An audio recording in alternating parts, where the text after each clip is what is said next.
banana slam jam.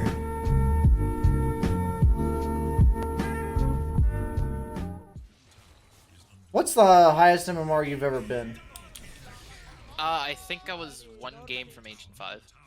So I'm not the somewhere best in at that, so between, uh, somewhere in between 4.4 and 4.5. okay. And how long have you been playing Dota?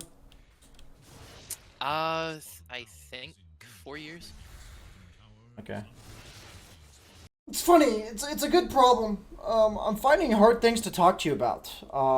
Because overall your play is above your skill level, but I'm going to harp on things that I'm seeing, and I want you to hopefully. A lot of these things are mindset based. So the last one was like, as anti-mage, where can I go that the enemy, worst case scenario, I blink away, right?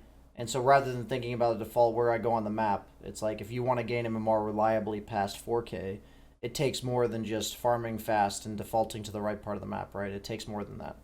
I'll ask you, why do you think in the last 2 or 3 minutes that bottom half of the map has been correct for you? Most of the time, it's just been me avoiding the Timber Soul and trying to stay near my ancients. And he hasn't shown up too much in the triangle. Is It keeps there me a near the right. particular reason in your eyes that I'm actually going to go back through the game, okay?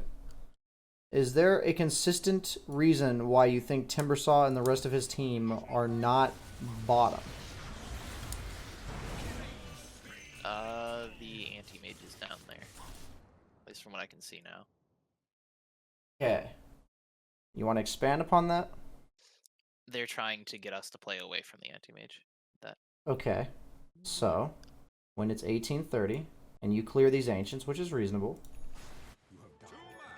and you see this, after you finish this triangle, where should your farming patterns take you? Work my way back up against the anti-mage. Why? Because I can safely farm versus him, and his team doesn't want to play around him. Okay. Will his team ever naturally default to being near him? No. No.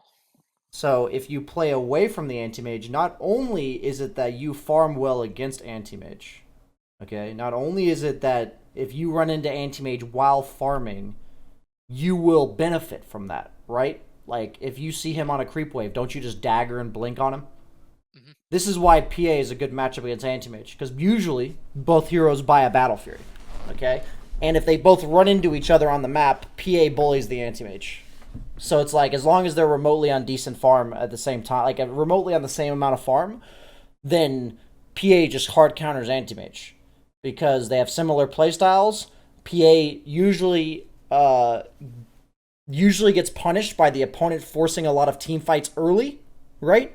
And anti-mage does not do that. So not only is PA the same playstyle as anti-mage, she does it the same, but better, against him specifically.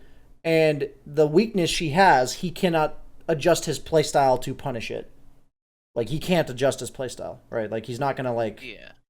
If he starts participating in fights, that's actually, like, bad for him. So, there's no alternate game plan for him. This is actually an amazing little tidbit that I very rarely get to talk about, and I'll probably post as, like, its own video. Because when it comes to farming patterns as carries, it actually matters to the highest level. Like, this is a decision that can make you an insanely better carry player, like an awareness thing that you can start paying attention to in all of your carry matchups. You know you want to play away from fights. And you, I think, have a pretty good idea of the PA versus anti-mage matchup. Maybe you intentionally picked it in this game.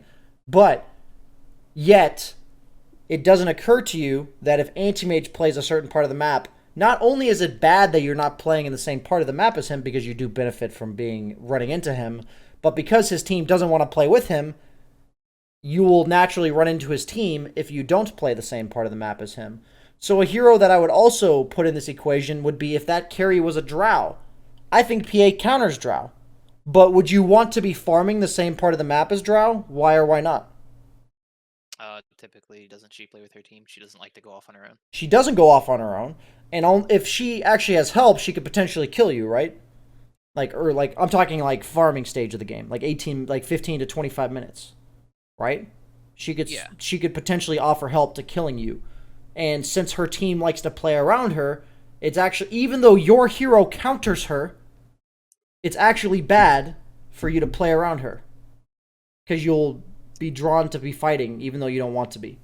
So this is a really cool thing for carries that I actually don't get to talk about at all. But I want you to notice the thought process that I had here. Okay?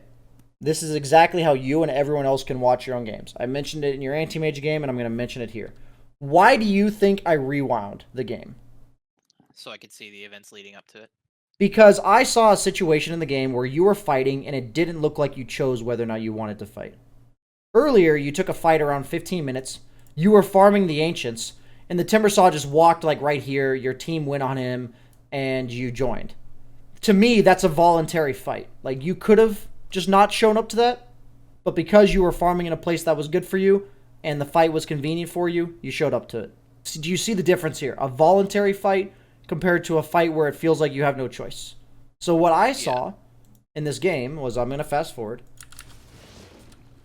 is I see a fight that you don't, like, you are engaging this Timbersaw and this Sand King. And this looks really fucking awkward to me. This whole engagement here. This whole thing, just like, I'm not saying it's a terrible fight. I'm saying that you didn't have a choice on whether or not you wanted to fight there.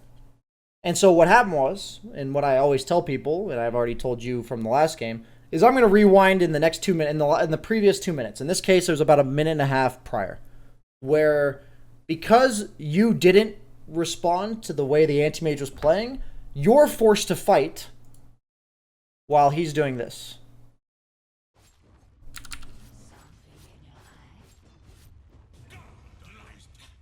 Right?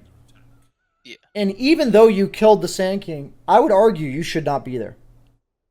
Like, that was a bad trade for you. Would you agree with that, right? Not only is it tower damage, but Anti-Mage is farming creeps with the Battle Fury while he's doing this, right? Like, he's just hitting creeps. And I'm not telling you guys to only hit creeps when you're, like, PA against Anti-Mage, but what I'm telling you guys, if it's possible, if you are a Battle Fury carry, you want to be hitting creeps with the Battle Fury. So it's like, there's going to be times where you're not, but they need to be times where you had the choice to hit creeps and then you just didn't. Because the kill opportunity or fight was conveniently in front of you.